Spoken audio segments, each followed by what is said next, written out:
Hello, hello, and welcome to another episode of Finding the Unicorn in You.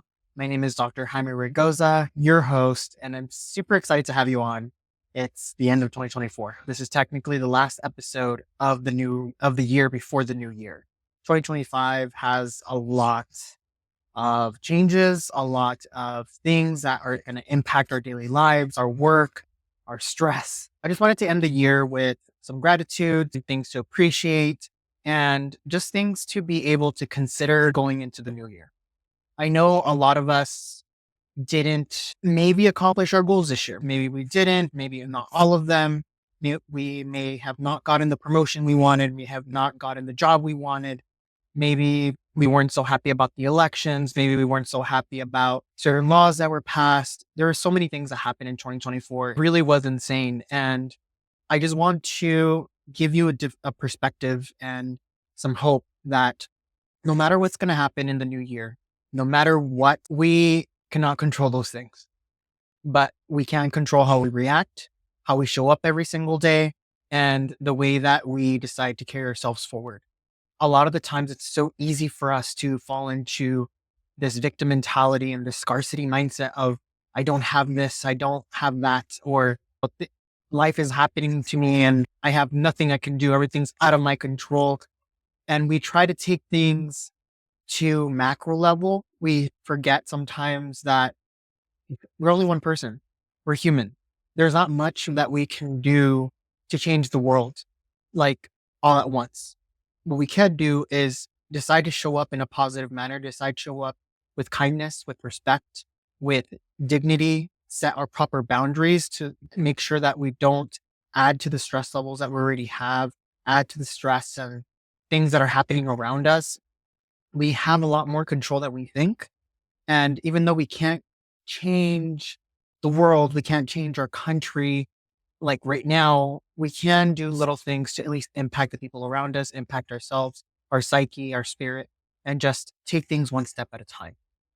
I really wanted to do this whole thing today with this episode, and it was very last minute. Honestly, I dropped the ball and I was like, oh, today's Thursday.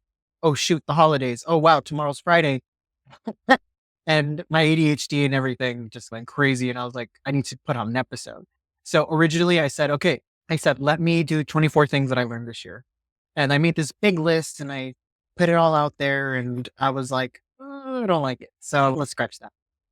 And it was just too long. It was monotone. So I was like, you know what? My best episodes come out when I'm just myself. And I do want to talk about some lessons. Like I said, I do want to hit some things about gratitude today, but I really want to just hone on the five top lessons that I learned this year that really impacted my life, that helped me take myself to the next step. And hopefully you can use these lessons. And these will be my 5 unicorn lessons that I'm sharing for y'all this week. And hopefully you can take some of this knowledge and apply it in your life. And hopefully it can help you to have a better 2025. This year was a roller coaster for me. And like I've shared in past episodes, I went full time with my business. I separated my regular 9 to 5. I split with a lot of friends, a lot of colleagues that are no longer in my life. And these were tough choices for me to do. It's not something that, as a Mexican American that grew up with very strong Hispanic roots, it's not something that I'm accustomed to do. I'm accustomed to do as I'm told, follow the straight and narrow line, and try to stay quiet and just do and taught by our parents and by the people around us. But I decided to go against the grain, take the road less traveled, and really try different things. And everything has been working out. Doesn't mean that it wasn't scary. Doesn't mean that I didn't feel like an imposter going through it. But it is something that we sometimes have to do. So this leads me to lesson number 1. You have to be okay to do the scary thing. There's going to be times where we really want to do something. We feel it inside us. We want to try this new thing, but something inside us tells us, you know what? Maybe we shouldn't do that. What if everything goes wrong? Or what if I get embarrassed? Or what are people going to say? And all of these different types of automatic negative thoughts start spinning all over our head and convince us not to. And even if we have a lot of confidence and we're like, you know what, I'm going to do good. I got this. I can do this new thing. Sometimes the people around us, our friends, can sometimes pull us down. Sometimes we get those, we want to share and we want people to feel happy for us, but sometimes we don't get the response that we want. Sometimes you share it with your parents or your siblings or your friends or whoever is close to you. And you're like, I have this very exciting thing I want to do. And they're like, are you sure? Are you sure you're capable of doing that? Or have you thought this through? What are your other options? Or they tell you something that you're like, wow, I'm low key disappointed. I'm sad. Maybe they're right. I shouldn't do the thing. But regardless if it's you or someone else, chances are if you stop from doing the scary thing, you're going to regret it. It's better for you to try something new, fail at it, and at least say, at least I tried it. I gave it my best. And unfortunately, I couldn't do it. Than you living the safe route and tell yourself, wow, I wish I would have made that decision. At the end of the day, in your deathbed, you're going to feel more gratitude and appreciated that you lived the life the way you wanted to live and didn't have those second guesses and you didn't regret anything along the way. You have to be able to do the things that scare you because these things ultimately are the things that are going to bring you joy because one, you work towards them. Two, you showed yourself that you could accomplish whatever you set your mind to. And three, we're willing to put a risk towards yourself. A lot of times we make risks for others and we're willing to sacrifice our sleep, our time, our money to be able to help other people. But we don't do the same things for ourselves. We don't show ourselves that love, that gratitude, and that sense of bravery and trust that you can do anything. You just have to be able to push yourself forward and just try. The worst thing that could happen, things don't work out. You dust yourself up, you try again, or you change route, you pivot and you go to something else. But the thing is that just try the thing, whether it be running a marathon, whether it be go hiking, skydiving, travel by yourself, going back to your master's program, going back to school, whatever it may be, just invest in yourself. Let 2025 be the year that you stop you giving yourself excuses, stop setting your own barriers to success and just do the damn thing.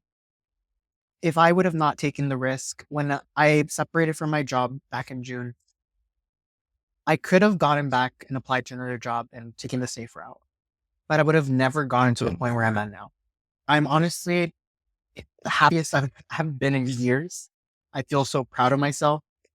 I see myself succeeding, and it's all because I decided to take a chance and do the scary thing. And as simple as that. Did I struggle? Yes.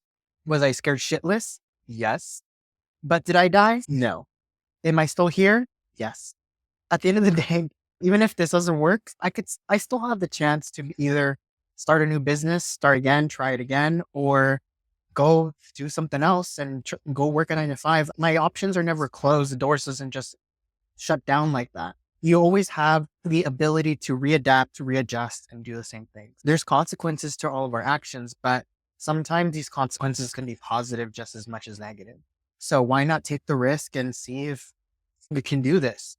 Now, I don't want to say all willy-nilly, I just sacrificed everything. I went in there. I already had my business running for 2 years. I already had a soft structure where you know, I knew what I had to do, but it was a calculated risk. So don't just jump in there and quit your job tomorrow and without any fail safe. Do some research, do some calculated risks, do some research and find out what are the potential risks and rewards and seeing what kind of assistance you need to get there. But like I said, unicorn lesson number 1 is don't be afraid to do the scary.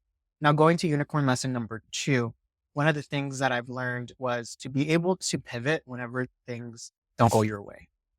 There was a lot of things that happened from switching careers, going full-time as an entrepreneur, to my dog of 12 years passing away, to having some family members get very sick. And there were so many things that happened that I could have acted differently than I did and been a victim, feel pity for myself and put myself down.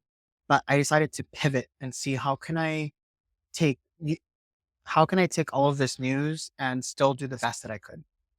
And being able to stay on my feet and not just let things crumble. There are certain plans that I had to do and certain things that I was relying on based on my plans. But because of all these events that happened, I had to pivot and shift and adapt.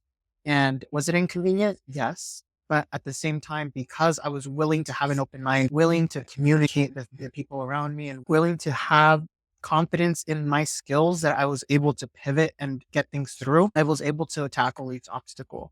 And I'm not saying that I just went through them, I'm still going through them. Like, I have family members that are sick right now, and I miss my dog every single day. But at the end of the day, you have to choose happiness. You have to choose gratitude. You have to choose to see things in the light, not in the dark. You have to choose to see both sides of the coin. Yes, things are going bad, but at the same time, there's so many good things that you have in your life. You have the ability to walk, to breathe, to live another day, to be able to hang out with your friends, with your family, whoever it may be. You have a job, you have income, you have whatever you have. May not be what you want, but you still have it, right? And giving yourself grace and telling yourself, I may be having a shitty day today, but it doesn't mean it has to be a shitty life. Today is what it is. Tomorrow's going to be a brand new day. Let's do something good for ourselves, refresh, reground ourselves, and start new again. Can't allow yourself to continuously stay stagnant in where you're at. If you're unhappy, if you're feeling sense of despair, anxiety, depression, get the help that you need, whether it be a professional, go to mindfulness exercises, go to classes, go coach, a therapist, whatever it may be, do the research, do things to change and pivot and do things differently. Don't just allow yourself to go into the cycle of despair and PDE, everything sucks. Life is so big and precious, and there's so many options that we can do. Why stick with the negative? Pivot towards the positive, adapt, change, and know that life is not perfect. Things are not going to go always your way. But if you're open minded and you allow yourself to pivot, you can make something good out of the bad. So that was lesson 2. Lesson number 3, we're halfway there, y'all. This is one of my favorites. And I have constant reminders, and I'm so thankful that I was able to get this lesson reinitiated in me, reactivated in me, which is, don't take life too seriously and remember to laugh. It is so important for you to focus on the joy, focus on nurturing your body the best way that you can, the most natural way that you can, and the freest way that you can by laughing. It is such a great joy to be able to just laugh over nothing, laugh over the problems that you have. It's not that serious. At the end of the day, you're going to get through it one way or another. You may not be able to fix the problems right then and there, but doesn't mean that you have to chain yourself to despair, chain yourself to sadness and anger. Those emotions are a choice. You can also choose to be happy. You can also choose to change and allow yourself the freedom to still find some good in life. And because of my business, I was able to invest in becoming a certified laughter yoga teacher.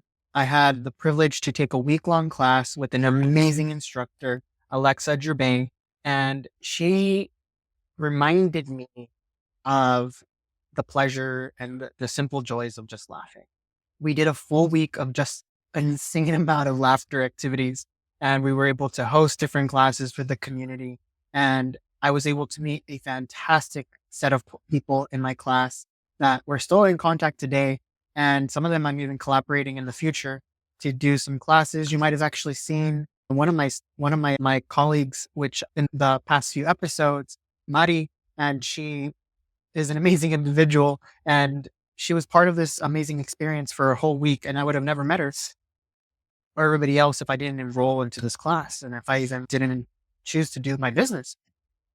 And it was such an amazing experience to meet other people that just enjoy laughter, that spread this awareness of laughter yoga, this joy to other people. And this is the time today, with everything that's going on, that we need to laugh, that we need to spread joy and just remind ourselves of the good in life.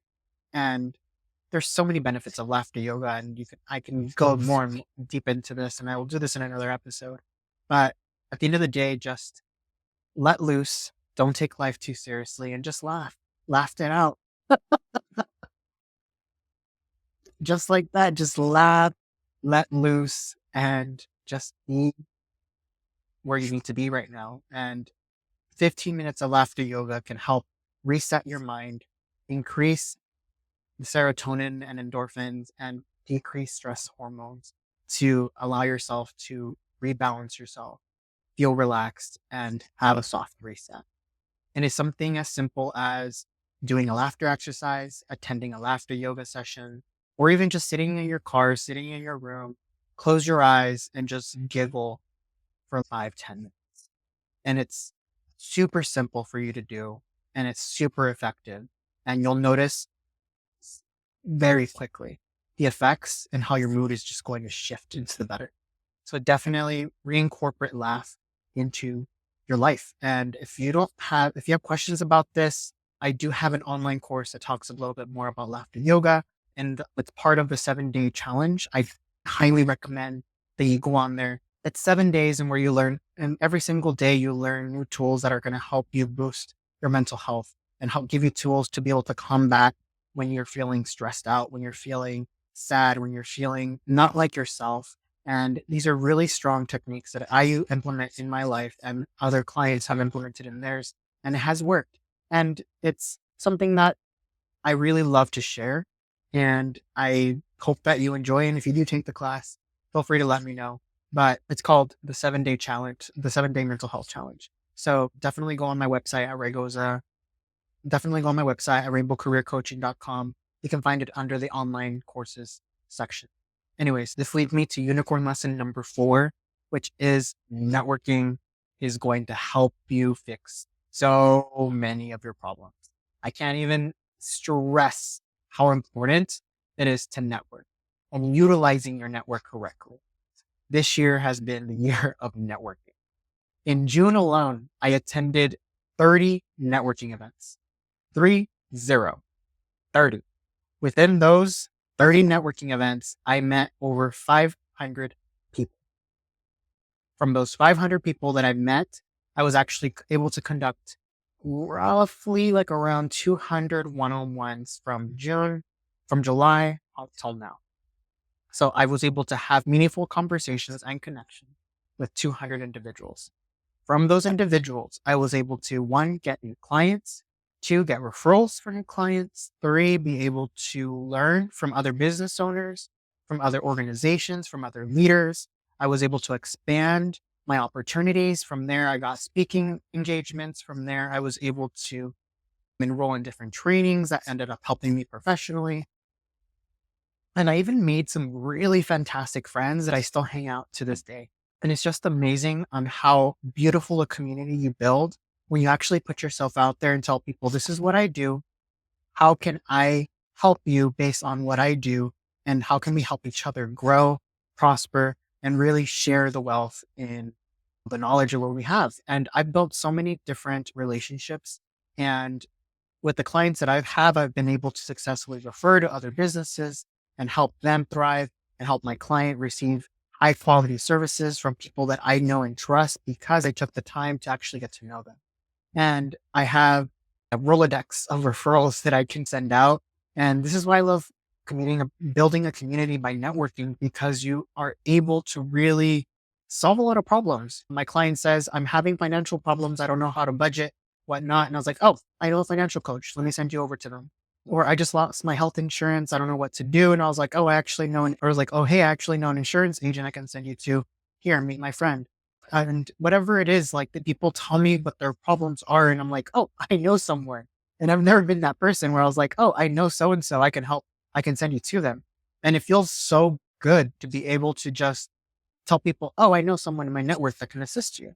And it just gives that sense of ease, because then they don't have to go do all that research themselves or seeing, is this person going to be good or not? Oh, they're getting recommended by someone that I know and trust. Let's make it easier for them. And not only that, but people refer to me as well but I got wonderful car insurance.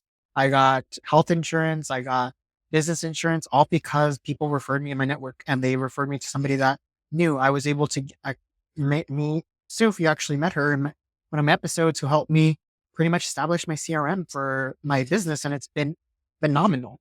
And if it wasn't for the networking piece, I would have never met her, and all of this would have not, I would have been struggling still with my antiquated spreadsheet. And it's an amazing process on how much you learn through networking. And I recommend it tenfold.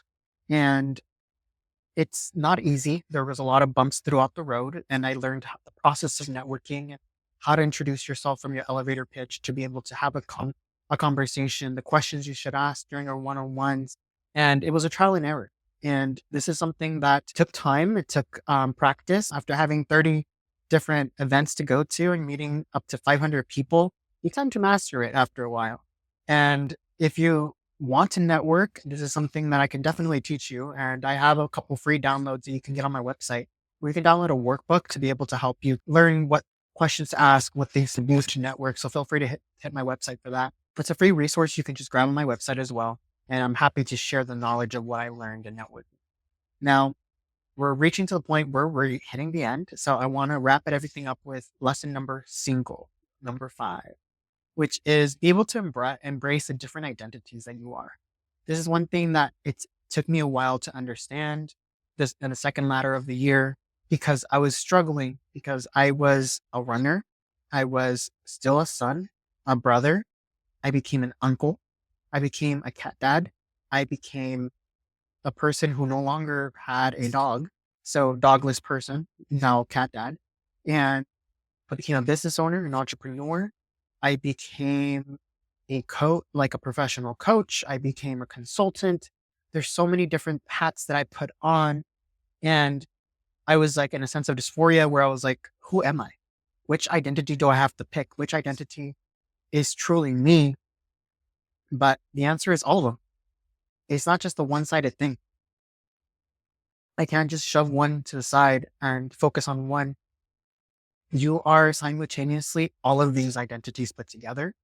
And this is what makes you. This is what makes you the person that you are, the beautiful, unique unicorn that you are. And because of all these identities melting in a melting pot together, makes you the unicorn that you are, because no one else has all of these identities exactly aligned like you do. All of these experiences, all the knowledge that you've gained, and all of these different hats that you wear makes you so special, because you bring a unique perspective that no one else can bring, because no one else has experienced life that you've experienced and have the same identities at the same time, at the same place as you. And if someone even is similar with you, you still have a unique perspective, because they're not you. They haven't lived your exact life. So embrace all the identities that make up you, and embrace that inner unicorn that you are. This pretty much wraps up this week's episode. I just want to remind yourselves that give yourself grace. Be happy for what you have. Remind yourself of all of the good things that happened this year, not just the bad. And looping back from the first thing that I said, I know I digressed. My ADHD, I promised I was going to get back to it, where you really do need to find we really do have to find the good of what happened to you this year. There's so much bad that happened, but force yourself to remind yourself, what are the good things that happened this year? What are the things that made me smile? What are the things that made me grateful for being here?